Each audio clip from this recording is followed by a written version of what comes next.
Welcome to I dream. నేను Udayasri. Advocate Nageswararao పూజారి గారు మనతో ఉన్నారు, మాట్లాడదాం. హలో అండి. హలో. రీసెంట్గా నేను ఒక న్యూస్ విన్నాను. ఫిల్మ్ ఇండస్ట్రీలో ఒక టాప్ మోస్ట్ సెలబ్రిటీస్ ఒక 5 years నుంచి కూడా వాళ్ళు బాగా గొడవలు అవుతూ ఉన్నాయి. అలాంటి వాళ్ళు మిమ్మల్ని అప్రోచ్ అయితే ఇంకా విడిపోవడానికి సిద్ధంగా ఉండి ఆ టైంలో మిమ్మల్ని అప్రోచ్ అయినప్పుడు ఒక 1 hourలో మీరు వాళ్ళకి మంచి సొల్యూషన్ ఇచ్చి, ఇప్పుడు వాళ్ళు ఒకరిని విడిచి ఒకరు ఉండలేని సిచ్యువేషన్లో వాళ్ళు ఉన్నారంట. అంటే అంత బాండింగ్ వాళ్ళ మధ్యలో కుదిర్చారు. మీరు ఏం చేశారు, ఏంటి? అంటే ఇప్పుడు సమస్య ఏంటంటే, ఇప్పుడు మనం ఆ సెలబ్రిటీ కపుల్స్ ఎవరు వచ్చిళ్ళు ఏందనేది మనం కొద్దిసేపు పక్కన పెడదాం. ఎందుకంటే మనకు ప్రైవసీ పాలసీ ఉంటుంది కాబట్టి మనం క్లయింట్ ఇన్ఫర్మేషన్ అనేది ఇవన్నీ రాదు. అది first point. Then I have to respect first మార్కెట్లో ఉంటా కాబట్టి. సరే, హుక్కార్కు నువ్వు మీడియాలో ఉన్నావు కాబట్టి నువ్వు మొత్తం ఇన్ఫర్మేషన్ అంతా లాక్కొని తిరుగుతున్నావు అనేది రెండో అంశం. అయితే ఇక్కడ సమస్య ఏంటి అంటే, ఇప్పుడు చాలామంది అడుగుతారు నన్ను, చాలామంది అడిగేది ఏంటంటే ప్రధానంగా, సార్ ఇప్పుడు మీరు ఇన్ని డైవర్స్ కేసెస్ చేశారు కదా, మీరు వచ్చిన ప్రతి ఒక్కరికి డైవర్స్ ఇప్పిస్తారు కదా, మీరు ఎంతమందిని కలిపారు అనేది ఒక ఫస్ట్ ప్రధానమైన క్వశ్చన్ వస్తుంది నాకు ఎప్పుడు పోయినా కూడా. ఎందుకంటే అందరికీ ఆపోజిట్ ఆలోచించడం అలవాటు కదా, ఈయన డైవర్స్ అయిపిస్తాడు కదా, మరి ఎవరైనా కలిపిడా అనేది అందరికీ ఒక క్యూరియాసిటీ ఉంటుంది, ఫస్ట్ పాయింట్. సో ఆ క్యూరియాసిటీలో నేను వాస్తవానికి అయితే చెప్పేది ఏంటి అంటే, వాస్తవానికి ఆ క్యూరియాసిటీలో నేను కల్పించాను తక్కువ మందిని. ఎందుకు అంటే ఏంటంటే, ఎప్పుడు కూడా మా దగ్గరికి క్లయింట్ వచ్చిన తర్వాత వాడు డైరెక్ట్ డైవర్సే అడుగుతుంటాడు. నేను కలుపుతానని అనుకో, సార్ కలిపేటట్టు మీ దగ్గరికి ఎందుకు సార్ అంటాడు ఫస్ట్ పాయింట్. నేను వచ్చిన డైవర్స్ కోసం సార్ నాకు డైవర్స్ ఇప్పిమని అంటాడు. సో వచ్చిన వ్యక్తులకు మా దగ్గరికి ఏ క్లయింట్ అయితే ఏ ఉద్దేశంతో వస్తాడో ఆ ఉద్దేశాన్ని నెరవేర్చడమే అడ్వకేట్ డ్యూటీ ఉంటుంది. అంతే కదా. అదొకటి వస్తే, రెండోది ఈ మధ్యకాలంలో ఏంటంటే కొద్దిగా సామాజిక స్పృహ కూడా పెరిగిపోయి, కొద్దిగా ఏజ్ పెరగడం ద్వారా కావచ్చు, సామాజిక స్పృహ పెరగడం కావచ్చు, లేకపోతే కొన్ని వేల కేసులు చేయడం ద్వారా ఎక్స్పీరియన్స్ కావచ్చు. ఓ దశలో ఏమనిపించిందంటే, వీళ్ళందరూ ఎందుకు విడిపోతున్నారు, డైవర్స్ రేషియో ఎందుకు పెరుగుతున్నది, వీళ్ళందరినీ ఎందుకు కలపలేము మనం అనే ఒక ఆలోచన వచ్చింది నాకు. అసలు ఆలోచన వచ్చిన తర్వాత నాకున్న ఎక్స్పీరియన్స్ అంతా రంగరించి ఈ వేల కేసుల డైవర్స్ చేయడం ద్వారా, లక్షల కన్సల్టేషన్స్ తీసుకోవడం ద్వారా, ప్రపంచవ్యాప్తంగా తీసుకోవడం ద్వారా, ఎక్కడ పోయినా ఒక గొడవ అయితే, భార్యాభర్తలకు గొడవ అయితే విడిపోవాలనే కాన్సెప్ట్ తిరుగుతున్న ఇద్దరు వ్యక్తుల్ని కలపడానికి ఏ మందు పెట్టాలా అనేది ఒక ఆలోచన వచ్చింది నాకు అసలు సీరియస్గా. అంటే ఇద్దరు భద్రశత్రులు మనం కలపలేమా? ఒక భార్యాభర్తలు ఇద్దరు గొడవలు స్టార్ట్ చేస్తే ఇప్పుడున్న పరిస్థితుల్లో చంపుకోవడానికి కూడా రెడీ అవుతున్నారు. అవే జరుగుతున్నాయి. వీళ్ళ మధ్యలో చంపుకునేంత ఏముంది? ఒక ఇద్దరు వ్యక్తులు పెళ్లి చేసుకున్నారు, ఒక ఇంటి కింద నివసించాలనుకుంటారు. నివసించాలనుకున్న తర్వాత రకరకాల కారణాల వల్ల వాళ్ళిద్దరు కొట్లాడుకుంటుంటారు. కారణం ఏదైనా కావచ్చు. కారణం డబ్బు కావచ్చు, రిలేషన్షిప్స్ కావచ్చు, లేకపోతే హరాస్మెంట్స్ కావచ్చు, సైకలాజికల్ ప్రాబ్లమ్స్ కావచ్చు, అబద్ధాలు కావచ్చు, ఏదో రకరకాల ప్రాబ్లమ్స్ ఉంటాయి. మరి ఇద్దరు డిఫరెంట్ వ్యక్తుల్ని వీళ్ళు ఒకళ్ళు విడిచి ఒకళ్ళు విడిపోకుండా కలపడం ఎలా అనేది ఒక కాన్సెప్ట్ అనేది తెర మీదకి వచ్చినట్టు. మరి ఎట్లా కలపాలి వీళ్ళిద్దరిని? ఏం చేస్తే వీళ్ళు కలుస్తారు? ఎంతసేపు కౌన్సిలింగ్ చేసినా నా బాధ నువ్వు వింటం లేవు, నా బాధ అర్థం కావటం లేదని వీళ్ళు, నా బాధ నువ్వు వింటం లేని వాళ్ళు, సార్ అట్లా కాదు సార్ వీళ్ళు, ఇట్లా కాదు సార్. కౌన్సిలింగ్లు ఇచ్చి అలసిపోయాను నేను. ఈ కౌన్సిలింగ్ ఇచ్చిన ప్రతిసారి ఇవాళ కౌన్సిలింగ్ ఇస్తామా, 1 week కరెక్ట్ ఉంటారు, మళ్ళీ 1 week తర్వాత సార్ మొన్న చెప్తే లేదు సార్ ఇట్లా చేసిన ఈమె చెప్తుంది, వాడు వచ్చే సార్ మీరు వినలేదు సార్, ఆమె విన్నది సార్ చెప్తాను ఇది అంటాడు. దీనికి ఏం చేయాలి నేను అసలు అని బాగా ఆలోచించి వీళ్ళ మీద ఒక ప్రయోగం చేద్దామని చెప్పేసి అనిపించింది నాకు. అనిపించి ఏం చేయలే వాళ్ళకి, నేను ఏమనలే. వాళ్ళకు నథింగ్ బట్ ఒక చిన్నపాటి హిప్నటైజ్ చేసినట్టు చెప్పేసిన. మీరిద్దరు భార్యాభర్తలు కారు, మీరిద్దరు భార్యాభర్తలు కారు. ఫస్ట్ మీరిద్దరు భార్యాభర్తలు అనే దాని నుంచి బయటకు వచ్చేసి మీరిద్దరు ఫ్రెండ్స్ అనుకొని మీరు ఫ్రెండ్షిప్ చేసుకోండి సార్ అని చెప్పిన. అంతే. అంతే. అదేం సార్ అన్నారు. నేనన్నా, ఈ ప్రపంచంలో ఈ రక్త సంబంధాలు, బంధాలు, రిలేటివ్స్ కాకుండా మనం ప్రపంచంలో ప్రతి ఒక్కరం వాల్యూ ఇచ్చేది ఏంది? ఫ్రెండ్షిప్కే వాల్యూ ఇస్తాం. మనం ఫ్రెండ్షిప్ చేసేటప్పుడు ఒక వ్యక్తిని ఫ్రెండ్షిప్ చేసేటప్పుడు వాళ్ళ గుణాలు ఏంది, లేకపోతే వాళ్ళ ఆస్తులు ఉన్నాయా, వాళ్ళ క్యాస్ట్ ఏంది, వాళ్ళు ఎట్లాంటి వాళ్ళు, వాళ్ళు గలీజ్గా ఉన్నారా, లేకపోతే ఇంకా అవన్నీ చూడం మనం. వాళ్ళలో మనకేదో నస్తుంది, వాళ్ళతో ఫ్రెండ్షిప్ చేస్తాం, మనస్ఫూర్తిగా ఫ్రెండ్షిప్ చేస్తాం. ఈ ప్రపంచంలో ఏ వ్యక్తి ఏ రిలేషన్షిప్కి లేని ఒక గొప్పతనం ఫ్రెండ్షిప్కి ఏముంది అంటే ఏంటంటే, ఫ్రెండ్షిప్లో మనం ప్రతిదీ యాక్సెప్ట్ చేస్తాం. కరెక్ట్. అర్థమైందా? ఇప్పుడు ఒక ఫ్రెండ్ ఉంటాడు అనుకో, సపోజ్ వాడు మటన్ తినడు అనుకో, వాడు మటన్ తినడం నువ్వే చెప్తుంటావు వానికి, వాడు మటన్ తినడం వాడు చికెన్ తీసుకుని అంటుంటావు. అర్థమైందా? వానికి అర్రర్ సినిమాలు ఇష్టం అనుకో జనరల్గా, వాడు ఫ్యామిలీ సినిమాలు చూడాడు, అర్రర్ సినిమాలు చూస్తాడు, అర్రర్ సినిమాకి టికెట్ బుక్ చేస్తుంటావు. అర్రర్ సినిమా వస్తుంది అనుకో, అర్రర్ సినిమా వస్తుంది పదారా అంటుంటావు అని ఇంప్రెస్ చేస్తానికి. వాళ్ళకి ఇష్టమైన బట్టలు కొంటుంటావు, వాళ్ళకి ఏది ఇష్టమో అది చేస్తుంటావు. వాళ్ళకి వ్యతిరేకంగా చేయవు నువ్వు. ఫ్రెండ్షిప్ని కాపాడుకోవడానికి, ఆ ఫ్రెండ్షిప్ని ఎంజాయ్ చేస్తానికి, ఆ ఫ్రెండ్షిప్కి ఏం కావాలో చేస్తుంటావు నువ్వు. కరెక్టే, అదే చేస్తావు నువ్వు. ఇప్పుడు నీకు ఫ్రెండ్స్ ఉంటారు, వానికి ఏదో ఇంట్రెస్ట్ ఉంటుంది, అరే వండి పెట్టాలి కదా, వానికి బిర్యానీ ఇష్టం కదా అంటావు, లేకపోతే వానికి ప్లేస్ ఉంటుంది తీసుకెళ్తుంటావు. అంటే నువ్వు ఈ రిలేషన్షిప్స్ కన్నా నువ్వు లైట్ తీసుకుంటావు అని ఫ్రెండ్ లైట్ తీసుకోలేవు ఎప్పుడు. కానీ అన్ని సంవత్సరాలు కొట్లాడుకున్న వాళ్ళు ఇప్పుడు ఫ్రెండ్షిప్ చేయడానికి ఇష్టపడతారా అసలు వాళ్ళు? ఇక భార్య భర్తల మధ్యలో నీకు కొంతకాలం ఫిజికల్ రిలేషన్షిప్ అనేది పక్కన పెడితే నువ్వు ఫ్రెండ్స్ కింద మారిపోతే మారచ్చు, ఏం కాదు. నేను అదే చెప్పినాను, ఒక 1 month మీరు మానసికంగా మేమిద్దరం భార్య భర్తలం కాదు, దే ఆర్ ఫ్రెండ్స్. ఓకే, ఇక ఇది అందరికి తెలిసిన విషయం, కానీ ఇది అందరు గమనించాల్సిన విషయం కూడా.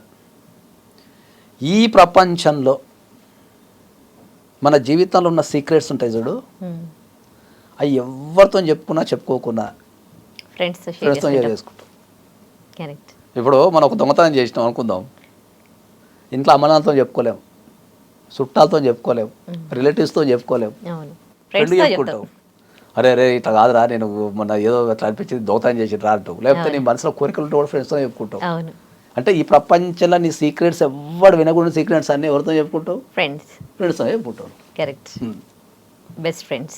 మరి ఈ ప్రపంచంలో అందుకే ఫ్రెండ్షిప్ అనేది ఇర్రెస్పెక్టివ్ ఆఫ్ ద సిచ్యువేషన్, నువ్వు ఏ కుటుంబంలో పోయినా వీడు నా ఫ్రెండ్ అంటే మనకు వాల్యూ ఇస్తారు. Irrespective of caste, irrespective of అన్ని, నువ్వు గట్టిగా మీ ఇంటికి పోయి నా ఫ్రెండ్ డాడీ అంటే నీకెంత వాల్యూ ఇస్తారో నీ ఫ్రెండ్కి అంత వాల్యూ ఇస్తారు ఇంట్లో. రేపు నీకైనా కష్టం వస్తే ఎవరిని కాంటాక్ట్ చేయరాళ్ళు, ఫ్రెండ్ని కాంటాక్ట్ చేస్తారు. కరెక్టే, ఫస్ట్ దీని ఫ్రెండ్ ఎవడు లేకపోతే వీని ఫ్రెండ్ ఎవడు అని చెప్పి కాంటాక్ట్ చేస్తారు. మన ఇంట్లో ఏమైనా అకేషన్స్ అవుతున్నా కానీ ఫస్ట్ ఫ్రెండ్స్, అదే అంటున్నా. Best friend. సో నాకు అనిపించింది ఏంది, ఓవరాల్గా అనిపించింది ఏంది అంటే ఈ ప్రపంచంలో అన్ని రిలేషన్షిప్స్ కంటే ఎక్కువ వాల్యూ ఫ్రెండ్షిప్ ఉన్నది. అదే వివాహ వ్యవస్థ కంటే ఎక్కువ వాల్యూ ఉన్నది. ఎందుకంటే వివాహ వ్యవస్థలన్నా చోరీ చుప్కే సీక్రెట్లు దాచుకోవటం, మోసాలు చేయటం ఉంటుంది. కానీ ఫ్రెండ్ దగ్గర మనం దొంగతనం చేయాలని వాడిని పోయి సాయం కూడా అడుగుతాం తెలుసా నీకు. అరే ఆ దొంగతనం చేద్దాం రారా అంటాం. వాడు కూడా అరే అమ్మ ఫ్రెండ్ గాడే కదా అమ్మ అయితే దొరికితే 2 రోజులు జైలు పోదాని కూడా వస్తారు. అవును. సో అంటే అంత ఉన్న రిలేషన్షిప్ని ఈ మ్యారేజ్ని ఫ్రెండ్షిప్ ఎందుకు కన్వర్ట్ చేయద్దు అనిపించింది నాకు.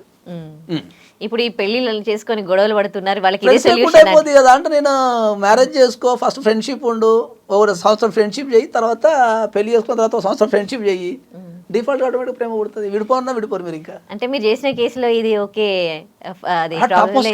అవును. ఇప్పుడు మీరు అడిగారు కదా, ఇది నేను కంపల్సరీ వాళ్ళతో ఇంటర్వ్యూ చేస్తాను నేను ఫ్యూచర్లో.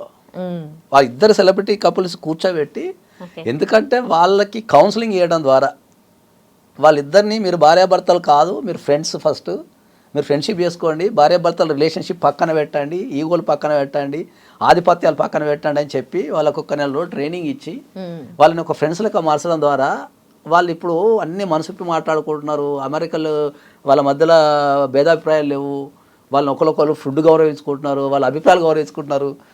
ఇప్పుడు వాళ్ళు ఒక కొత్త జీవితాన్ని స్టార్ట్ చేసినాం సార్, ఫుల్ మజా వస్తుంది సార్. అరే సేమ్ రిలేషన్షిప్ ఇంత బ్యూటిఫుల్ ఉంటుందా సేమ్ వ్యక్తితోని, ఇంత చిన్న అని చెప్పేసి వాళ్ళు ఆశ్చర్యపోయిన సందర్భం ఉంది నాకు. కానీ అందరి విషయాలలో ఇది వర్కౌట్ అవుతుంది అంటారా? అవుతుంది, నువ్వు ప్రాక్టీస్ చేస్తే వర్కౌట్ అవుతుంది. ఎట్లా అందుకే వాళ్ళు అంటే వాళ్ళు ఒక విషయం చెప్పింది దాన్ని, సార్ ఇప్పుడు డైవోర్స్ కేసెస్ ఇంత పెరిగినాయి కదా, మాదే ఉదాహరణ చెప్పుదాం సార్ ప్రపంచానికి అని కూడా చెప్పిన వాళ్ళు. అంటే ఇక వాళ్ళు సక్సెస్ కానీ వాళ్ళు ఇప్పుడు ఆనందంలో ఉన్నారు కదా, వాళ్ళు ఏదో ఒక సందర్భంలో ఇంటర్వ్యూ వచ్చినప్పుడు నేను డెఫినెట్లీ వాళ్ళని తీసుకొచ్చి ఈ సంఘటనని, ఆ సెలబ్రిటీ కపుల్ని ఉదాహరణగా చెప్తూ నేను కంపల్సరీ వీడియో చేస్తా 100%. వాళ్ళే నాకు మాట ఇచ్చిండ్రు, లేదు సార్ నేను కంపల్సరీ డెఫినెట్లీ. అంటే వాళ్ళు ఎంత హ్యాపీగా ఉన్నారో చూడండి. ఎనర్జీ, కొత్త ఎనర్జీ వచ్చింది, కొత్త ఆలోచనలు, కొత్త సేమ్ వ్యక్తిని నువ్వు వేరే రకంగా చూడడం ద్వారా ఒక కొత్త లైఫ్ స్టార్ట్ అయిపోయింది వాళ్ళకి. వాళ్ళ top most celebrity couple in the cinema industry. మీరు ఊహించేసుకోండి ఎవరనేది, మీరు గెజ్ చేసి జనాలు వినాలి కదా.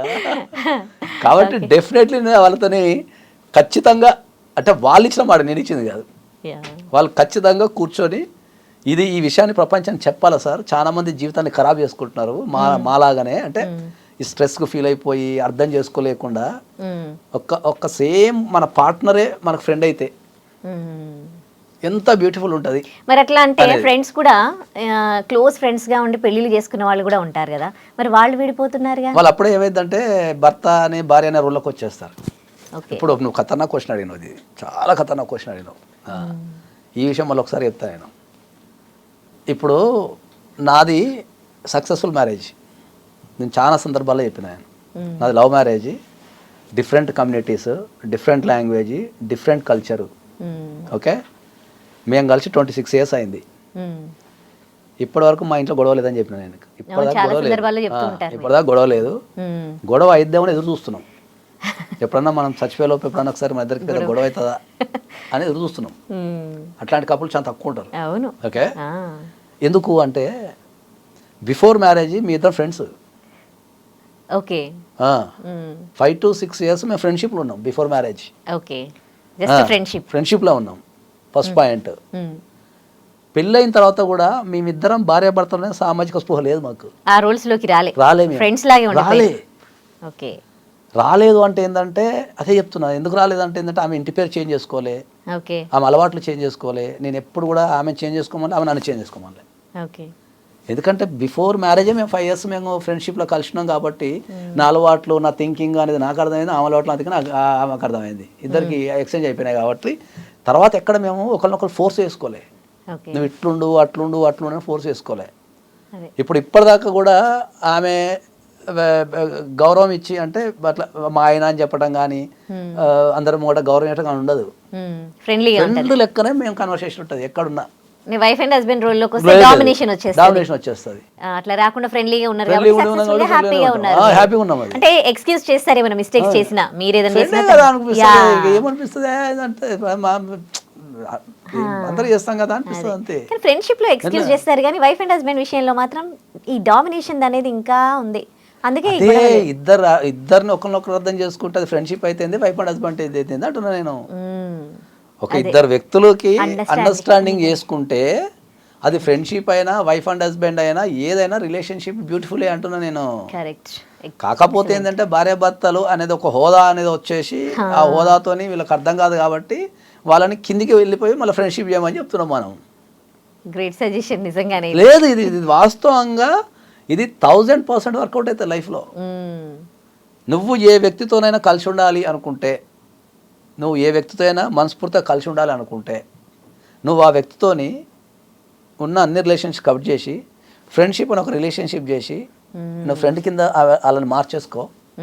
వాళ్ళు జీవితం అంతా నేను వదిలిపెట్టరు, నువ్వు వాళ్ళని వదిలిపెట్టావు. Super suggestion. నేను ఇక మన రెగ్యులర్ సిగ్నేచర్ డైలాగ్ ఉంటుంది, బాండ్ పేపర్ రాసి అందుకే పెట్టిస్తాయి.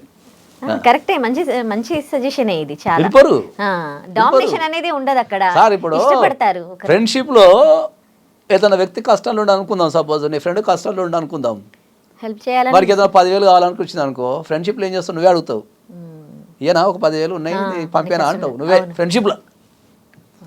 సేమ్ భార్య భర్తలకు వచ్చారు 10,000 అడుగు, భార్యనో భర్తను అడిగినా అనుకో, ఎందుకు ఇవ్వాలి అంటారు.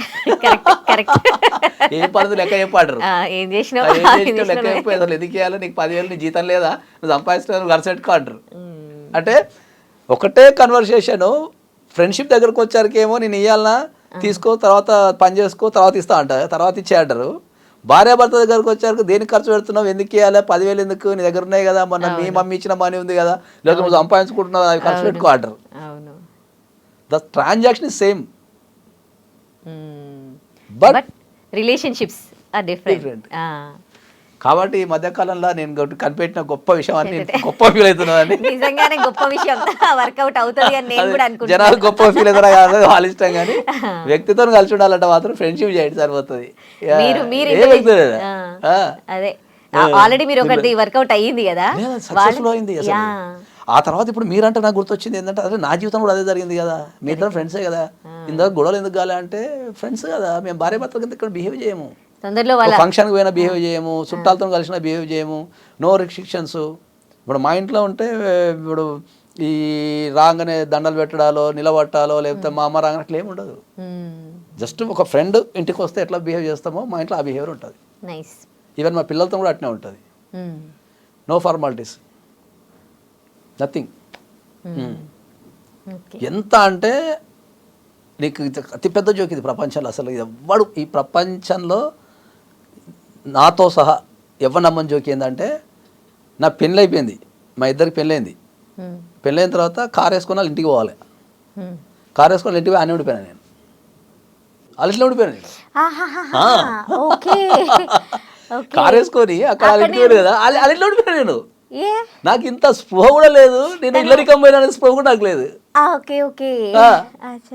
15 సంవత్సరాలతో అనిపించింది, పోయిన 15 సంవత్సరాలకు గుర్తు వచ్చింది. అరే నేను ఎడుకొచ్చినా, అయ్యో వచ్చి ఇంట్లోనా పేరెంట్స్ అదే చెప్తున్నా, మా పేరెంట్స్ కూడా అదే యాక్సెప్ట్ చేసి వాళ్ళు కూడా పట్టించుకోలే అంటున్నా. ఓకే ఫ్యామిలీ అందరూ that's that what I'm telling. ఇప్పుడు లైఫ్ ఇంత బ్యూటిఫుల్గా ఉండటానికి ఏంది అంటే, ఎవ్వరు కూడా ఎక్కడ కూడా వాళ్ళ రోల్స్లో లేరు. Exactly that's what I'm telling. Exactly నా పెళ్ళి అయిన తర్వాత నేను డిఫాల్ట్గా పెళ్లి చేసుకొని కార్ ఎక్కిన తర్వాత వాళ్ళ ఇంటికి పోయినా, నేను ఇంటికి పోయి అక్కడే ఉండిపోయినా. అక్కడ పోయిన తర్వాత 2-3 రోజులు ఉండమన్నారు, సరే అని అక్కడ ఉండిపోయినా, అంతే ఉండిపోయినా. దానివల్ల కూడా అది ఒక 15 సంవత్సరాలతో నాకు అనిపించింది, అని నేను ఓరి అమ్మ కర్మగా నేను ఇల్లరికి వచ్చినా 10 తర్వాత కూడా వచ్చింది, ఓరి అమ్మ జీవితం నేను ఇల్లరికం వచ్చినా అని. అంటే నేను ఒక ఇల్లరికం పోయినా అనే స్పోక్ నాకు లేదు.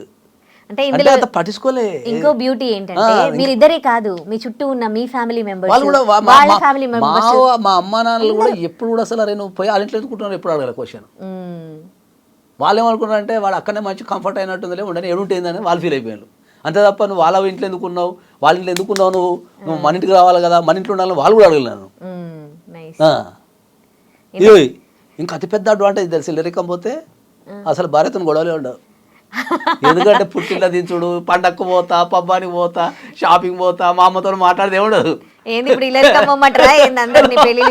అంటే ఇల్లరికంలో సుఖం చెప్తున్నా నేను, ఇల్లరికం అంటే పోతున్నా కానీ నాకు ఎదురైనా నా సుఖం చెప్తున్నా నేను. ఎవడు మా పండక్కు పోవాలి దించి రాపో, మా అమ్మ ఏడుస్తున్నది, మా నాన్న ఏడుస్తున్నది లేవు నాకు. హాయిగా నాకు 3 పూటలు మంచిగా తిండి పెడుతుండే, నేను పని చేసుకుంటుండే. వాళ్ళు వాళ్ళ ఇంట్లో మంచిగా వాళ్ళ అమ్మతోని మంచిగా ఉన్నగాడికి నన్ను డిస్టర్బ్ చేయకుండా వాళ్ళు చాలా ఎంజాయ్ చేసుకుంటున్నాను. నాకు అసలు అందుకే చెప్తున్నాను కదా, నా జీవితంలో ఒక ప్రాబ్లం ఎందుకు లేదు అని ఎందుకు చెప్తున్నా అంటే ఇవన్నీ ఇట్లా కలిసిపోయాయి అవన్నీ. కాబట్టి ఇల్లరికం పోయినా అనేది కూడా వాళ్ళు అట్లా చూడలేను పాపం నా అదృష్టానికి. ఇప్పుడు అడిగి పోతే వాళ్ళనే డామినేషన్ చేయాలి కదా, వాళ్ళు కూడా ఎప్పుడు నా జీవితంలో ఏలిపెట్టలే.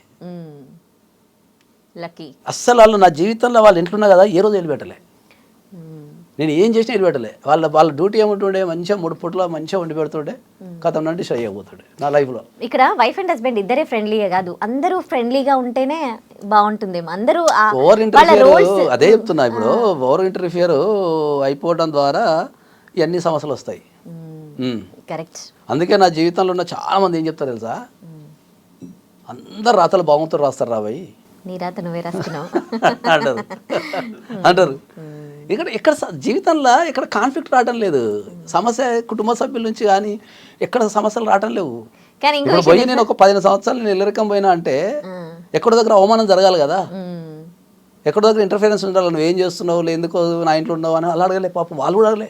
ఇప్పుడు ఈ ఇంటర్వ్యూ చూసిన వాళ్ళు కింద కమెంట్స్ లో పెడతారు, అంటే మీకు అట్లా లక్కీగా మీ ఫ్యామిలీ మెంబర్స్ అట్లా ఉన్నారు, మీ పార్ట్నర్ అట్లా దొరికింది, అందరి తర్వాత మీలాగా ఉండదు కదా అని కూడా అడిగే వాళ్ళు ఉంటారు. ఏవో నేను జీవితంలో ఒకటి నమ్ముతా, చాలా బలంగా నమ్ముతా, నీ మనసు ఏదైతే ఆలోచిస్తుందో భగవంతుడు నీకు అదే ఇస్తాడని నమ్ముతా. అది నేను బతకడానికి సూత్రం అదే. నేను సక్సెస్ఫుల్ కావడానికి, నేను బతకడానికి, నేను సక్సెస్ కావడానికి నీ మనసు ఏది ఆలోచిస్తుందో నీ జీవితం అదే అంట నేను. నువ్వు మంచి ఆలోచిస్తే నీ జీవితం మంచిగా ఉంటుంది, నువ్వు చెడు ఆలోచిస్తే నీ జీవితం చెడైనా ఉంటుంది. అంతే, అందుకే పాజిటివ్గా థింక్ చేయమంటారు. నేను నా జీవితంలో 100% పాజిటివ్నెస్సే ఉంటుంది, 100%. నెగిటివ్ అనేది 1% కూడా ఉండదు, 1% కూడా ఉండదు. అదే చెప్తున్నాను నేను. ఇప్పుడు నేను మధ్యతరగతి కుటుంబం నుంచి వచ్చినాను, లోయర్ మిడిల్ క్లాస్ నుంచి వచ్చినా నేను. ఒకటి అయిపోయింది. ప్రపంచంలో ఎవ్వరు నమ్మని నిజాలు నా జీవితంలో కొన్ని లక్షలు ఉన్నాయి, సంఘటనలు, లక్షల సంఘటనలు ఎవ్వరు నమ్మని నిజాలు అవి. నేను కానీ మా ఆవిడ కానీ మా ఇద్దరు పిల్లల్ని ఎప్పుడు ఈ రోజు వరకు, వాళ్ళు పుట్టినప్పటి నుంచి ఈ రోజు వరకు మేము ఎప్పుడు చదువుకోమని చెప్పాలి, ఒక్క నోటితో కూడా చెప్పాలి. ఫస్ట్ మేము పాటించింది అది. వాళ్ళు ఇష్టం ఉంటే చదువుకుంటారు, లేకపోతే లేదని వదిలిపెట్టేసారు ఫస్ట్. ఒకటి అయిపోయింది. మా ఇంట్లో సిస్టమ్ ఎట్లుంటుంది చెప్పనా, మా పిల్లగాళ్ళు ఎవరు లేకపోతే స్కూల్కే పంపాం మేము. వాడు అట్లా పండుకున్నాడంటే కథ మనం లేపం లేపాం, ఇంకా స్కూల్కి పోవాలా, హోంవర్క్ ఉంది పోవాలనేది లేదు, లేపం. వాడు 10 రోజులు లేవకుండా కూడా లేపం.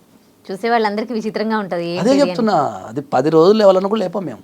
వాడు వాలంటరీగా లేచి స్కూల్కి పోతేనే స్కూలు, లేకపోతే అసలు చెప్పాము, అసలు స్కూల్కి వెళ్ళమని చెప్పాము, చదువుకోమని చెప్పాము.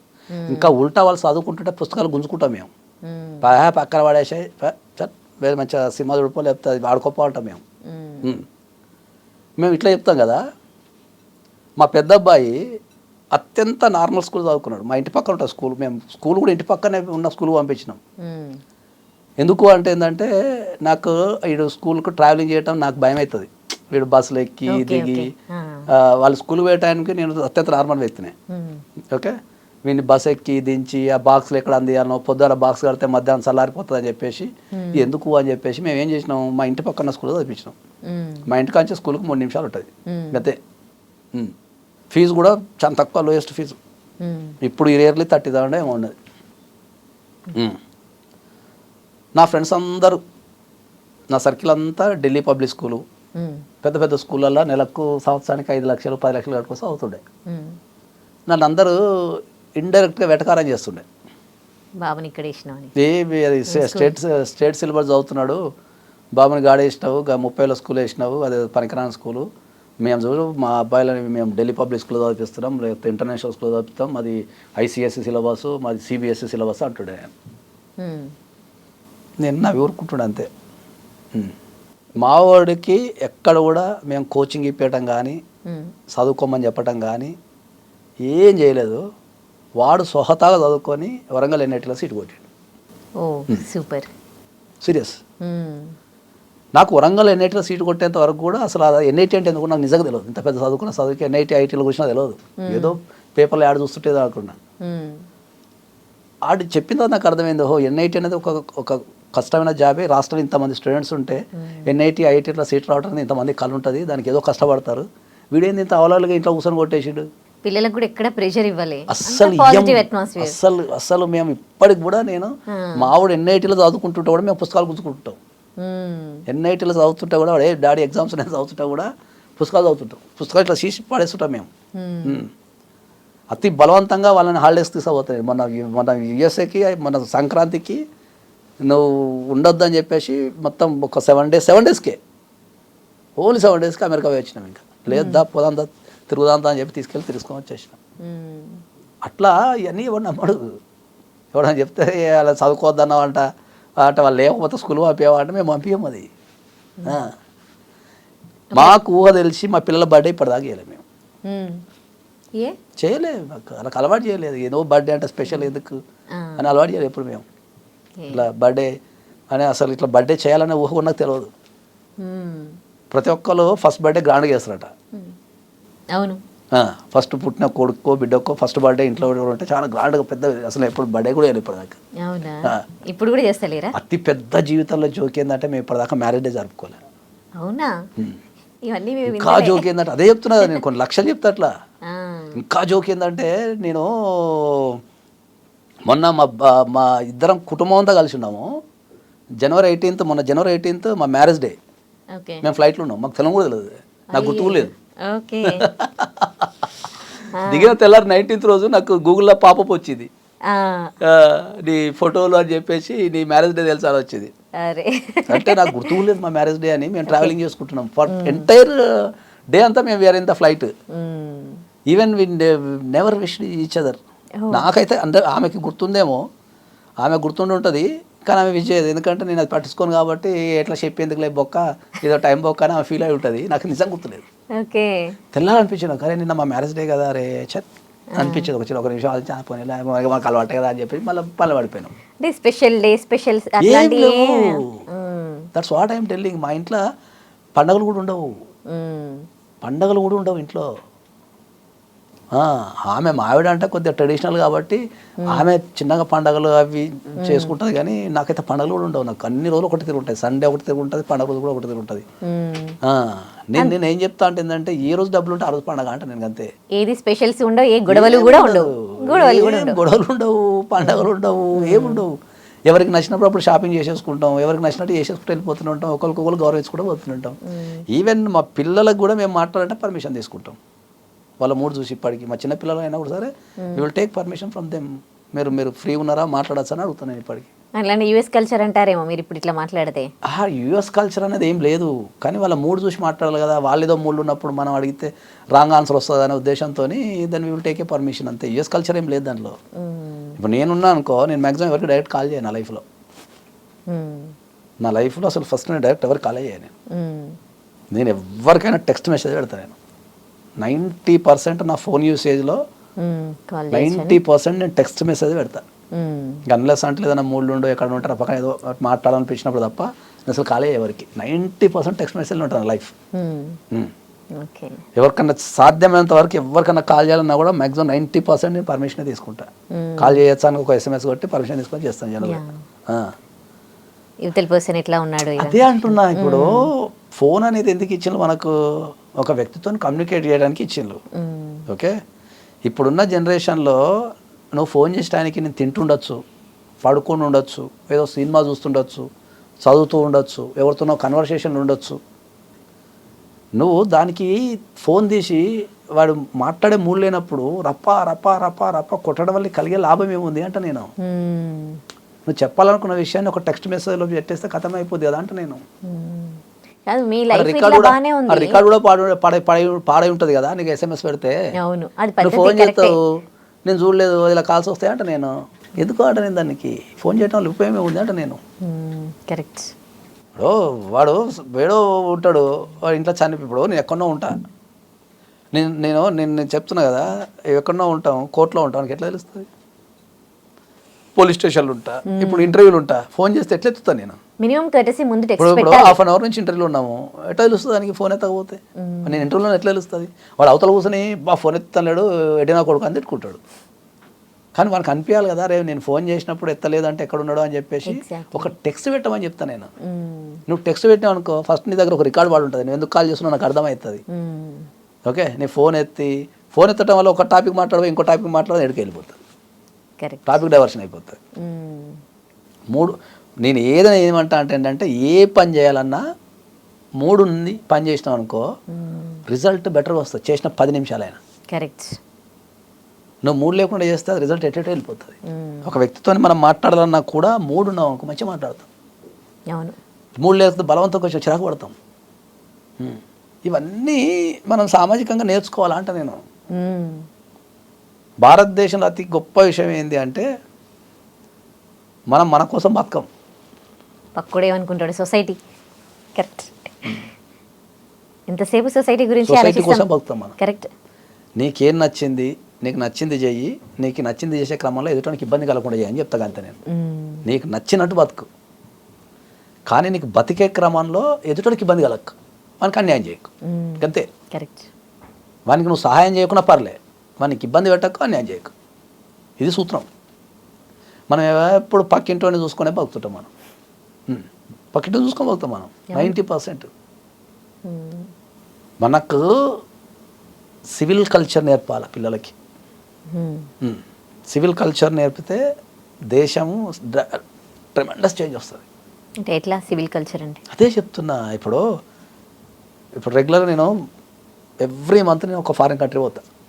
ఎవ్రీ మంత్ ఏ ఫారెన్ కంట్రీ పోయినా నాకు ఒక విషయం మంచిగా అనిపిస్తుంది, ఎవ్రీ కిలోమీటర్కి ఒక జాతీయ జెండా ఉంటుంది.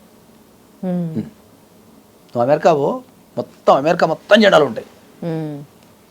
నువ్వు యూకే పో, యూకే మొత్తం జెండాలు ఉంటాయి. యూరోప్ పో, ప్రతి కంట్రీ, స్విట్జర్లాండ్ పో, గజానికి ఒక జెండా ఉంటుంది. భారతదేశంలో తిరుగు, ఓన్లీ ఆగస్టు 15కి జనవరి 26 జెండా ఉంటుంది. అవును.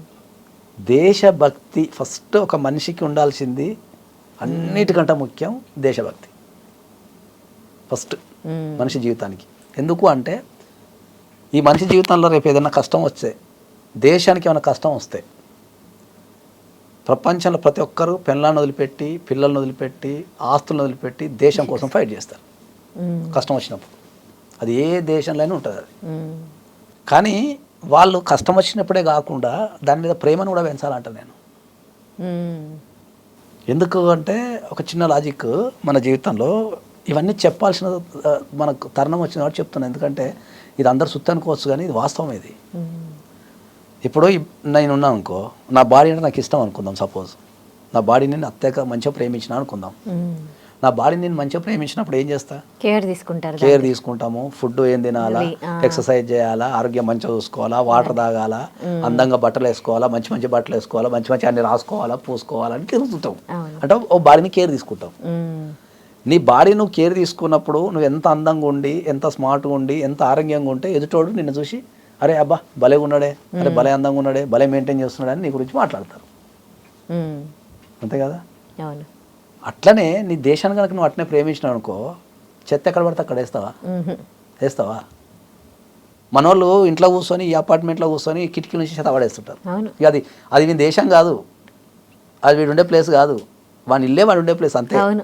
తర్వాత ఆ ఇంటి నుంచి చెత్త అంతా ఎదురింటి ఇంట్లోనో, కిటికీల నుంచి పక్క ఇంట్లోనో, ఆ కాలువలలోనో, అడవులలోనో కథం తింటారు, ఆ ప్లాస్టిక్ అంతా పడేస్తుంటారు. ట్యాంక్ బండ్ వెళ్ళండి, ఫారిన్ పోతే రోడ్స్ ఎంత నీట్గా ఉంటాయి. రోడ్డు మీద ఒక పేపర్ దొరకబట్టాలంటే కష్టం అవుతుంది. ఎంత పచ్చదనం ఉంటుంది, ఎంత మంచిగా ఉంటాయి రోడ్లు, ఎంత బ్యూటిఫుల్ ఉంటుంది. వాళ్ళు పెద్ద పెద్ద ఎన్ని ఈవెంట్స్ చేసినా ఎక్కడ చెత్త పడేయరు. మనది ఒక చిన్న ఈవెంట్, చిన్న ప్రోగ్రామ్స్ ఏమైనా అయినా ఇప్పుడు ఎగ్జిబిషన్ ఉంది. ఈ దేశం నాది, ఎదుటోడు నా దేశానికి వస్తాడు, నేను కాపాడుకోవాలా, నేను ఇక్కడనే తిరగాలి కదా, నేను తిరిగేటప్పుడు నాకు ఆనందం అనిపించాలి కదా, నేను తిరుగుతుంటే నాకు మజా రావాలి కదా, పచ్చగా ఉండాలి కదా, రోడ్లు నీట్గా ఉండాలి కదా. రోడ్లు నీట్గా ఉండాలా అంటే గవర్నమెంట్ ఏం చేయాల్సిన అవసరం లేదు. ఎవ్వని కాడు బాధ్యత ఉండి ఆ చెత్తను ఆర్గనైజ్ చేస్తే నెల రోజులలో దేశం మొత్తం క్లీన్ అయిపోతుంది. కరెక్ట్, దేశం మొత్తం క్లీన్ అయిపోతుంది నెల రోజులలో. నీ ఇల్లు, నీ కాలనీ, నీ రోడ్లు, నీ ప్రాంతాలు నువ్వు నీట్గా పెట్టుకో. ఎవ్వని కాడు బాధ్యత పెట్టుకో. డస్ట్బిన్ లో వేయరు, డస్ట్బిన్ పక్కకి ఇట్లా వేసిపోతారు. డస్ట్బిన్ దాకా కూడా పోతావు నువ్వు. అయితే నేను చాలా సందర్భాలు అపార్ట్మెంట్ నుంచి పక్కన ఖాళీ జాగా ఉంటే ఆ చెత్తని ఇసురు కొడుతున్నారు అపార్ట్మెంట్ నుంచి. ఆ ఖాళీ జాగా చెత్తతో నిండిపోయి అది కప్పు వదిన వాళ్ళు వీరికి వస్తుంది. అదే కదా, దోమలు వస్తాయి మళ్ళీ. ఏం రీసైక్లింగ్ అక్కడ ప్రతి దగ్గర పోతే రీసైక్లింగ్కి వెట్, డ్రై, ప్లాస్టిక్, జనరల్ అని 4 బాగా పెడతారు. ఎక్కడక్కడ బాధ్యత చేస్తారు, ఎక్కడికక్కడ పోతుంటుంది అది. కరెక్ట్. మనమేమో మన దేశంలో ఉండి మన దేశాన్ని మంచిగా చూసుకోవాలా దీన్ని అనేది మన కాన్సెప్ట్ అయితే ఉండదు. ఏమైనా పక్క దేశాన్ని పోయి ఆడ ఫోటోలు దిగి పెడుతుంటాం మనం. అంటే నేను కూడా పెడుతుంటాను కదా వేరే విషయం. కానీ మళ్ళీ నా ఫేస్బుక్ చూస్తే మళ్ళీ వాడు ఎవడో కామెంట్ చేసేస్తాడు, ముందు నువ్వు ఫేస్బుక్లో తీసారు ఆడాడేమో. మీరు ఇక్కడ కూడా బాధ్యత ఉన్నారు కదా. ఫస్ట్ ఆఫ్ ఆల్ నేనైతే నేర్చుకుంటున్నా. ఇన్ని రోజులు ఎట్లుండో తెలియదు, కానీ ఇప్పటి నుంచి అయితే నేను కూడా అన్ని తిరగడం ద్వారా ఏంటంటే అరే నా దేశం కూడా నీట్గా ఉండాలి కదా, నేను కూడా పద్ధతి పాటించాలి కదా అని నేనైతే ఒక ఆర్గనైజర్కి అయితే వచ్చేస్తాను. నేను ఎక్కడ ఇప్పుడు చెత్త పడేయాలన్నా ఇంకా గట్టిగా మాట్లాడు పక్క చెత్త కూడా నేను తీసేస్తున్నా.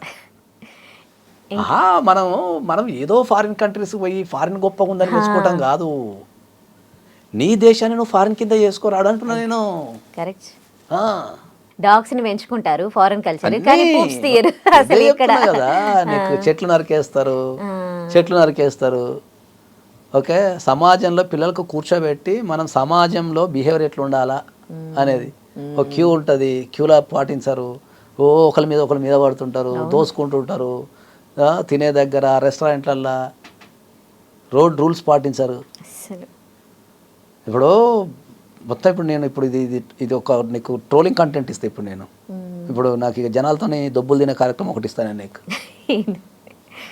ఏంది చెప్పనా, ఇప్పుడు భారతదేశంలో యాక్సిడెంట్లు కానీ లేకపోతే డ్రైవింగ్, ట్రాఫిక్, చెత్త ఉంది కదా, దీన్ని ఆర్గనైజ్ చేయాలంటే ఇవి ఫైన్స్ వేయాలి.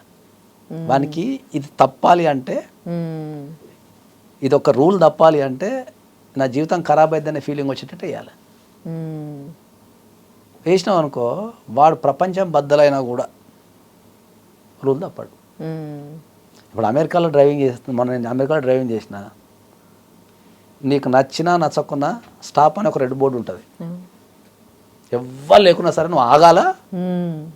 ఆగి అటు ఇటు చూసుకొని మళ్ళీ పోవాలి. అవును. అది రూల్. అది సేమ్ రూల్ భారతదేశంలో పెట్టు, ఎవ్వరు లేడనుకో వాడు 100 స్పీడ్ వెళ్ళిపోతాడు. అవును.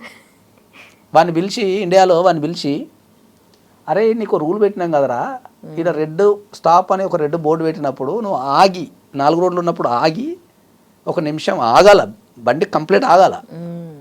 ఆగి అటు ఇటు అంతా చూసుకొని మళ్ళీ స్టార్ట్ చేసుకొని పోవాలి. పెట్టాం కదరా, మరి ఎందుకు పోయినారు అంటే ఎవరు లేడు కదా సార్ అంటాడు సింపుల్గా. ఎవరు లేడు సార్, ఎందుకు ఆవిడ పోతున్నాం సార్ అంటాడు. కథ అయిపోయింది కదా దానికి. వీడికి రూల్ పాటించాలనే ఇంగిత జ్ఞానం కంటే ఇక్కడ ఎవరు లేడు నేను పోతాననే శ్రద్ధ ఎక్కువ ఉంటుంది. ఇంకోటి అక్కడ ఏమన్నా నన్ను ఇది ఇప్పుడు ఇది కనుక అమెరికాలో దీన్ని రిలీజ్ చేయి ఒక్కరిని ఆగకుండా బొమ్మను చూద్దాం, మ్మ్. ఒక్కని ఆగకుండా బొమ్మను అమెరికాలో చూద్దాం. మన ఇండియన్స్నే బొమ్మను అసలు. అంటే నువ్వు అమెరికా పోయేమో రూల్ పాటిస్తావు, మ్మ్. ఇండియాకి వచ్చేమో అది చేస్తావు. హెల్మెట్ పెట్టుకోమన్నా కష్టమే కదా ఇక్కడ. 7 డ్రంక్ అండ్ డ్రైవ్లో ఈ ప్రపంచానికి చెప్తే ఇక ఇజ్జత్ పోయే కథ. కాకపోతే న్యూ ఇయర్ తాగి నడపద్దు అనేది ఒక రూల్ ఉన్నది. తాగి నడపొద్దు అనే రూల్ ఏంది పెట్టిళ్ళు అంటే, తాగినప్పుడు మన కంట్రోల్ బిహేవియర్ మన చేతులు ఉండదు. కొన్ని సందర్భాల్లో బ్లర్ అవుతుంది, మన ఆరోగ్య పరిస్థితి ఎట్లుందో తెలియదు. షుగర్ డౌన్ అవుతుంది, షుగర్ ఉన్నోనికి షుగర్ డౌన్ అవుతుంది, బీపీలోనికి బీపీ రైజ్ అవుతుంది, రపక్కన ఆరోగ్య సమస్య వస్తాయి. డ్రైవింగ్ చేసే క్రమంలో ఎదుటోని గుద్ది చంపేస్తావేమో, నువ్వు తాగి డ్రైవింగ్ చేయకరా అని చెప్తారు. ఇది కాన్సెప్ట్. ఓకే, ఈ కాన్సెప్ట్ తాగి డ్రైవ్ చేద్దరా అంటే, మరి నువ్వు ఎందుకు అమ్ముతున్నావు మందు? వీడి కాన్సెప్ట్ ఇది. మనం క్వశ్చన్, బార్లు ఎందుకు పెట్టినావు నువ్వు? మన బార్ దాకా ఎట్లా పోవాలి మేము? బార్లో తాగినావు అనుకో, నువ్వు తాగడానికి ఎంత వస్తుందో దాంట్లో 10% పెట్టుకుంటే క్యాబ్ వస్తుంది. వాడు వచ్చి మన ఇంటికాడ రాజా లెక్క తీస్తాడు, దిగి ఇంట్లో వైపు అనుకో. అంటే కాదు, మనం తాగాలా, తాగి కారు నడపాలా, నడిపిన తర్వాత డైలాగ్ కొట్టాలా, నేను తాగినా కూడా కారు ఎంత పర్ఫెక్ట్ నడిపినా చూసినావా అనుకుంటాడు, ఇట్లా పోవాలి. ఎవరన్నా తల్లిదండ్రులు లేకపోతే ఎవరన్నా సమాజంలో ఉన్న వ్యక్తులు తాగి నడపడం తప్పు. నీకేం ఖర్చు వస్తుంది? నువ్వు హైదరాబాద్లో తాగిన తర్వాత హైదరాబాద్ మొత్తం తిరిగినా కూడా 500 కంటే ఎక్కువ కాదు క్యాబ్ రాత్రి బుక్ చేసుకుంటే. ఇంకా దరిద్రం అయితే 1000 రూపాయలు అవుతుంది. 1000 రూపాయలు అవుతుంది.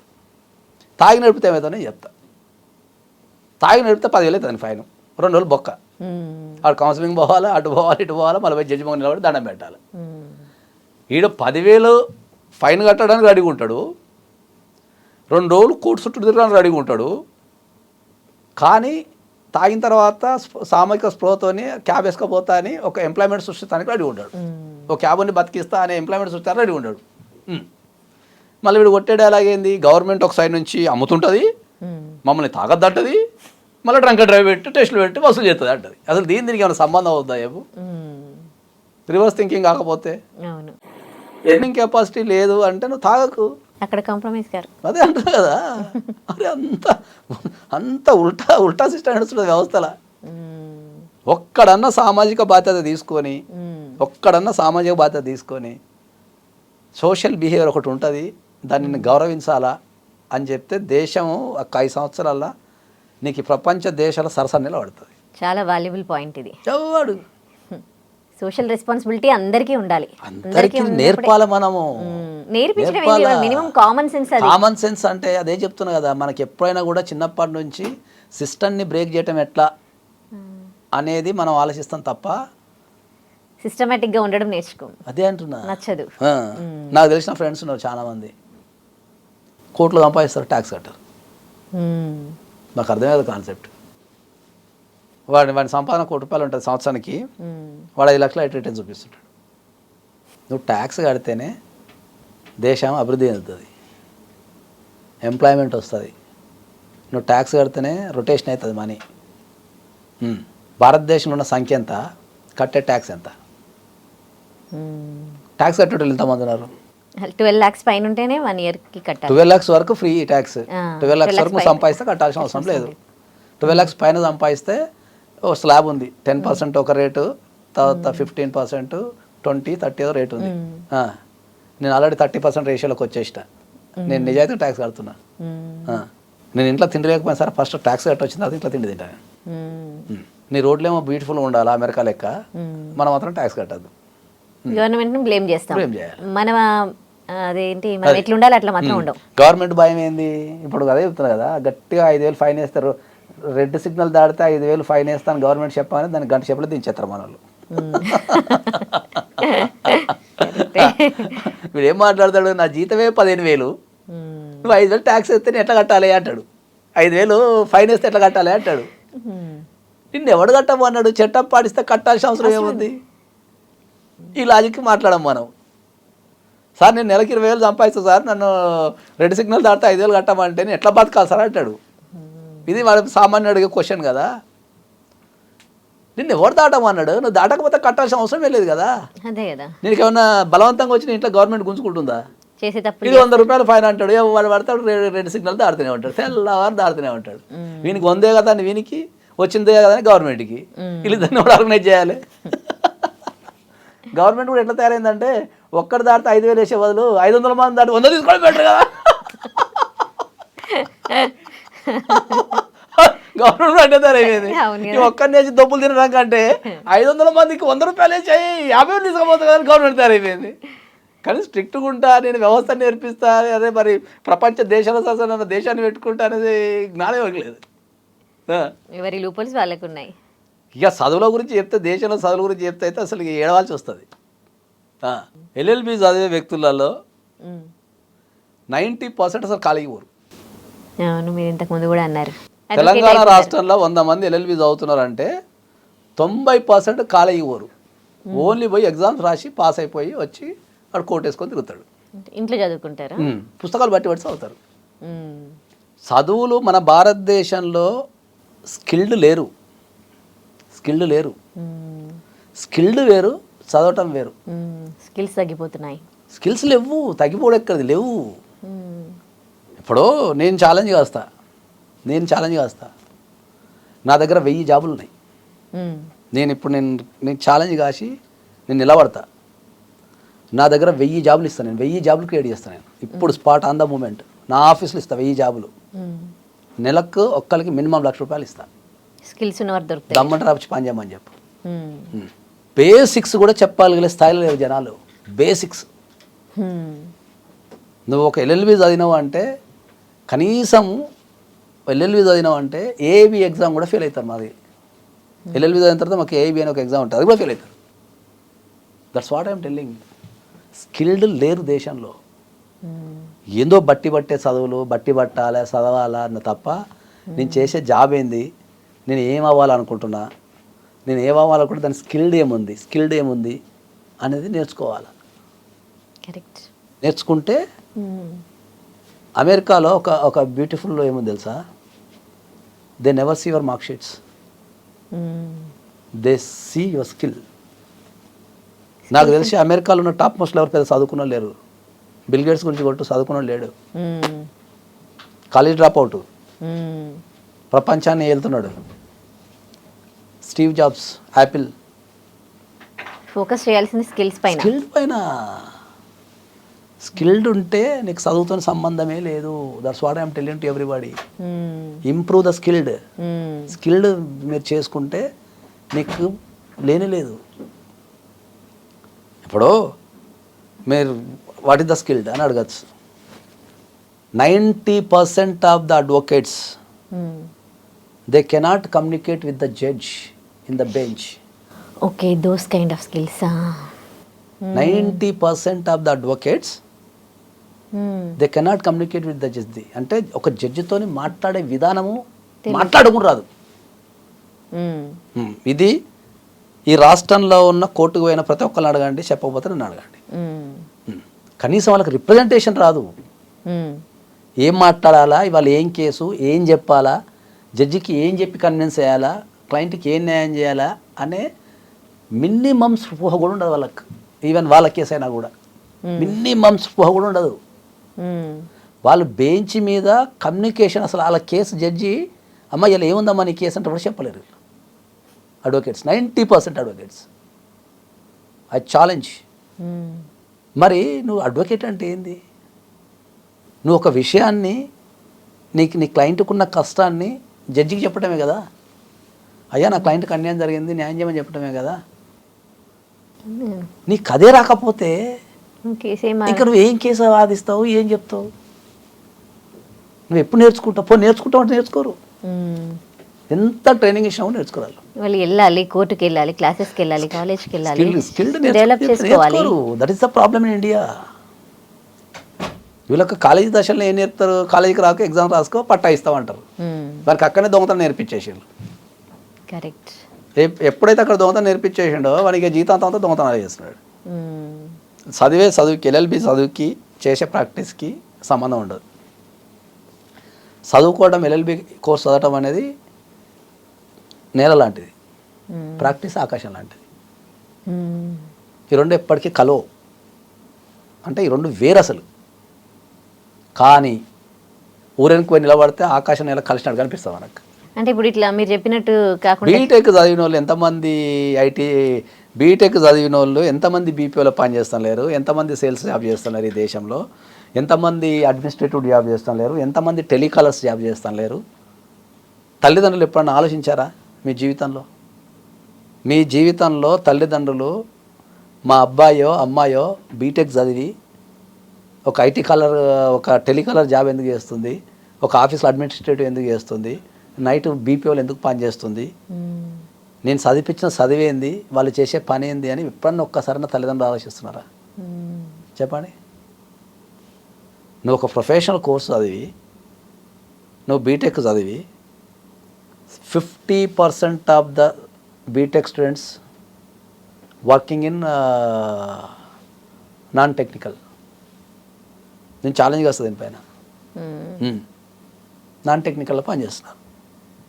మరి అదే బీటెక్ చదివిన IITలో NITలో లేకపోతే ఇంకా బీటెక్ చదివిన వాళ్ళకు సంవత్సరానికి 2 కోట్ల ఆఫరు, 3 కోట్ల ఆఫరు, ₹1 కోటి ఆఫర్ ఎందుకు ఉంది? స్కిల్డ్ లేరు. That's what I'm telling. Skilled. భారతదేశానికి కావాల్సింది స్కిల్డ్, నాట్ ఎడ్యుకేటెడ్. మన దగ్గర చదువులు బట్టి పట్టడం చదువులే ఉన్నాయి తప్ప బతికే చదువులు లేవు, ఎదిగే చదువులు లేవు. ఏమైనా ఎగ్జామ్స్కి బట్టి పట్టాలో తెచ్చుకోవాలి. మొత్తం వ్యవస్థ 10% వ్యవస్థ సాగుతున్నది. IT అయినా, సినిమా ఇండస్ట్రీ అయినా, లా అయినా. లాలా మొత్తం ఎంతమంది అడ్వకేట్స్ ఉన్నారో దాంట్లో 10% మిగతా 90% సాధిస్తారు, డైరెక్టర్ ఇండైరెక్ట్ను. సినిమా ఇండస్ట్రీ కూడా అంతే. Skilled is most important. Skill నేర్చుకోవాలి. నువ్వు ఎప్పుడు కూడా చదువులో, నువ్వు చదివే చదువులో టాప్ మోస్ట్ కావాలంటే దాంట్లో ఉన్న స్కిల్ నేర్చుకుంటే అదే నేను కాపాడుతుంది. కరెక్ట్. అడ్వకేట్ అంటే ఏంది? మాట్లాడే విధానం. అడ్వకేట్ అంటే మాట్లాడే విధానం. నేను అందరికీ ఏం చెప్తా, అడ్వకేట్ కావాలంటే ఫస్ట్ నువ్వు మాట్లాడే విధానం నేర్చుకో అని చెప్తాను. Okay, right. మా వాళ్ళు ఏం చేస్తారు, అడ్వకసీ అంటే ఏంటంటే బెదిరించడం. నువ్వు ఇప్పుడు కోర్టుకు రాకపోతే నేను జైలు పంపిస్తారు అంటాడు కదా. నువ్వు అది చేయకపోతే అటు వెళ్ళిపోతావు, నీ జీవితం సంకనాయకపోద్దు అని చెప్పి బెదిరిస్తుంటారు. నువ్వు ఫస్ట్ నేర్చుకోవాల్సింది ఏంటి అంటే అడ్వకేసీ అనేది ఒక ప్రొఫెషన్. ఓకే, ఫస్ట్ అడ్వకేసీ అనేది ఒక ప్రొఫెషన్. నువ్వు సర్వీస్ ఇచ్చి ఇది నా ప్రొఫెషనల్ ఫీజు, నేను నీకు సర్వీస్ ఇచ్చినందుకు ఇది నా ప్రొఫెషనల్ ఫీజు, నా స్కిల్కి ఇంత ఫీజు ఇవ్వు అని ధైర్యంగా క్లయింట్ దగ్గర నుంచి తీసుకోవాలి. ఓకే, ఇది ఫార్మాట్. మా వాళ్ళు ఏం చేస్తారు, ప్రొఫెషనల్ సర్వీసు ఇవ్వాలి అనే అంటే క్లయింట్ ఫీజు ఇవ్వడము అనే ఉద్దేశంతో భయపెట్టియడము, బెదిరించడము, అబద్ధాలు చెప్పడంతో ఫీజు వసూలు చేస్తారు. దీనివల్ల నమ్మకం పోతుంది. That's what I am telling. మనకు అడ్వకేసీ ప్రొఫెషన్లో ఎందుకు నెగిటివిటీ ఉందంటే ఏంటంటే దాన్ని ఎవ్వరు కూడా ప్రొఫెషనల్గా నిర్వహించకుండా క్లయింట్ యొక్క విషయాన్ని వీళ్ళు అది ప్రొఫెషనల్ ఫీజు అని చెప్పకుండా నువ్వు ఇప్పుడు అది చేయకపోతే నీకు లాస్ అవుతుంది అని ఒక రకమైన భయానికి నెట్టేస్తారు. వాడేం చేస్తాడు, ఆ భయానికి వామ్మో ఇది చేయకపోతే లాస్ అయ్యేది కానీ ఆ పక్కన తీసేస్తాడు. వాని థింకింగ్ ఎట్లుంటుంది, మనకి ఇది కూడా ఒక మళ్ళీ ఇంకా ఇది కథనా క్వశ్చన్. ఇది మన వాళ్ళు కూడా మన మన మన మన జనాలు కూడా అడ్వకేసీని ఒక ప్రొఫెషన్ కింద గుర్తించారు అవును, జనాలు కూడా. ఫ్రీగా సజెషన్స్ కావాలనుకుంటారు. వాడు వాడు ఏమనుకుంటాడంటే వాళ్ళ తప్పేం లేదు, వాళ్ళు ఏమనుకుంటారు అడ్వకేట్ ఏం చేస్తాడు, ఫోన్ చేస్తే మాట్లాడతాడు కదా అనుకుంటాడు. అంతే, ఫోన్ చేస్తే మాట్లాడతాడు కదా అనుకుంటాడు అడ్వకేట్, అంతే. దానికి పైసలు ఎందుకు? అక్కడ ఎంత పెద్ద ప్రాబ్లమ్ సాల్వ్ చేస్తుండో తెలియదు. అది నేనేమంటా అంటే ఆ మాట్లాడటానికి ఆ అర్హత రావడానికి వీడు ఎంత కష్టపడ్డాడు, ఆ కష్టానికి కదా నువ్వు ఇవ్వాల్సిందంట నేను. కరెక్ట్. చాలా మంది అభిప్రాయం అదే ఉంది, భారతదేశంలో జనాలకు అదే అభిప్రాయం ఉంది, మా అడ్వకేట్లకు అదే అభిప్రాయం ఉంది, ఇద్దరికి అదే అభిప్రాయం ఉంది. ఒకళ్ళ మీద ఒకళ్ళు డిపెండ్ అయిపోయి వీడు ఫీజు ఇయ్యాడు, ఫీజు ఇప్పుడు నేను గట్టిగా నా ప్రొఫెషనల్ ఫీజు 2 లక్షలు అన్నాను అనుకో, ఎందుకు సార్ 2 లక్షలు, ఏం చేసినావు సార్ 2 లక్షలు అంటాడు. ఇది ఖతర్నాక్ కథ ఇది. ఎందుకు సార్ 2 లక్షలు నీకు అంటాడు. ఓకే, అరే అదే నువ్వు ఇప్పుడు ఈ పిటిషన్ వేసుకోకపోతే నీకు 5 లక్షలు బొక్క పడుతుందిరా అంటే సార్ 3 లక్షలు తీసుకుని అంటాడు. Same case. ఓకే, అప్పుడు అడ్వకేట్ ఏం చేస్తాడు, అరే స్ట్రైట్ అడుగు తీస్తాడు కదా అని చెప్పేసి డైరెక్ట్ అడుగుతాడు. కానీ వీడు ఒక ప్రొఫెషనల్ ఉన్నాడు, మరి వీడికి ప్రొఫెషనల్ ఉంటుంది అని చెప్పే ధైర్యం అడ్వకేట్లకి లేదు. పోనీ వాడు ఒక ప్రొఫెషనల్, వానికి మనం గౌరవించాలా, వానికి మంచి ఫీజు ఇవ్వాలా, తర్వాత వాని దగ్గర సర్వీస్ తీసుకోవాలనే ఎరికలేదు.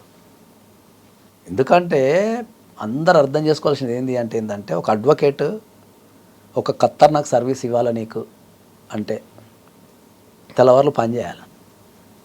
ఎందుకు అంటే భారతదేశంలో అడ్వకేట్కి irrespective of the timing call చేస్తారు, తెలుసా? ఇంకా అడ్వకేట్ ప్రొఫెషన్కి ఇండియాలో టైమింగ్స్ లేవు,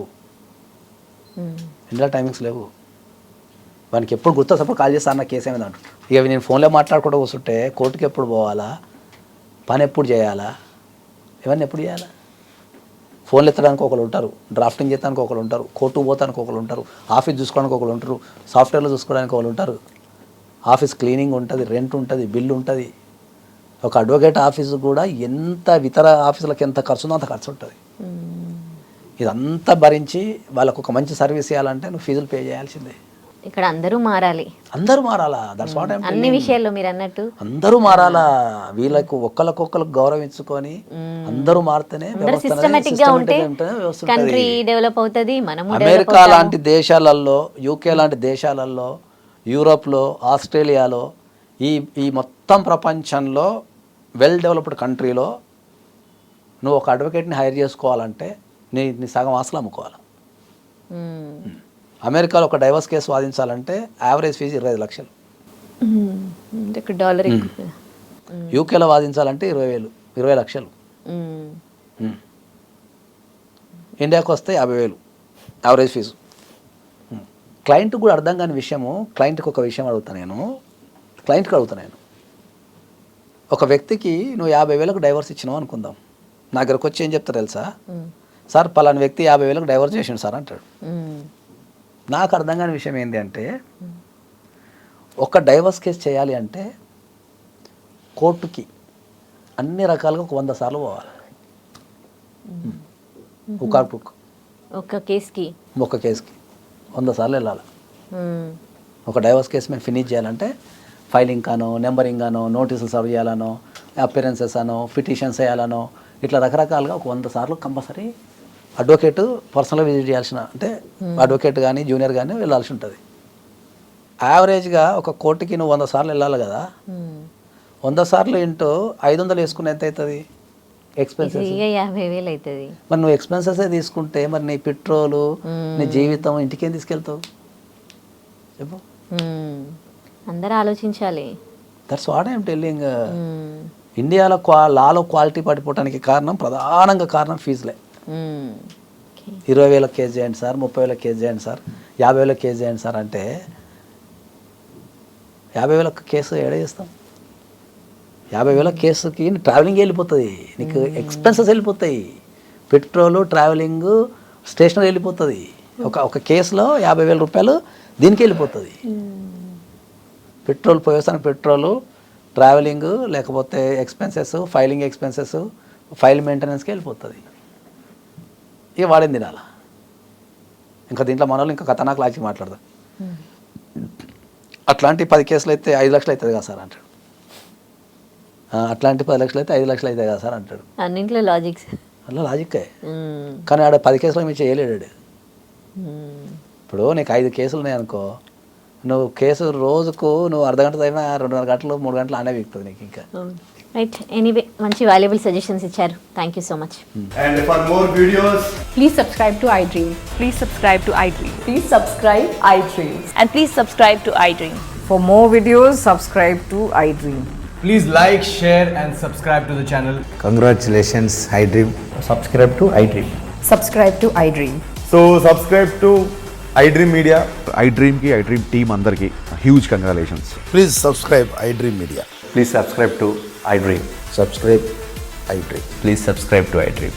iDream అంటే నా కళల ఛానల్ను సబ్స్క్రైబ్ చేసుకున్న నోరు తిరుగుతలేదు, మీరైతే గంట గుర్తు కొట్టండి. For more such videos, please subscribe to iDream. Subscribe to iDream. Please subscribe to iDream. Please subscribe iDream Media. Please do subscribe to iDream. Please subscribe to iDream Media. For best entertainment and information, please subscribe iDream. And don't forget to subscribe to iDream.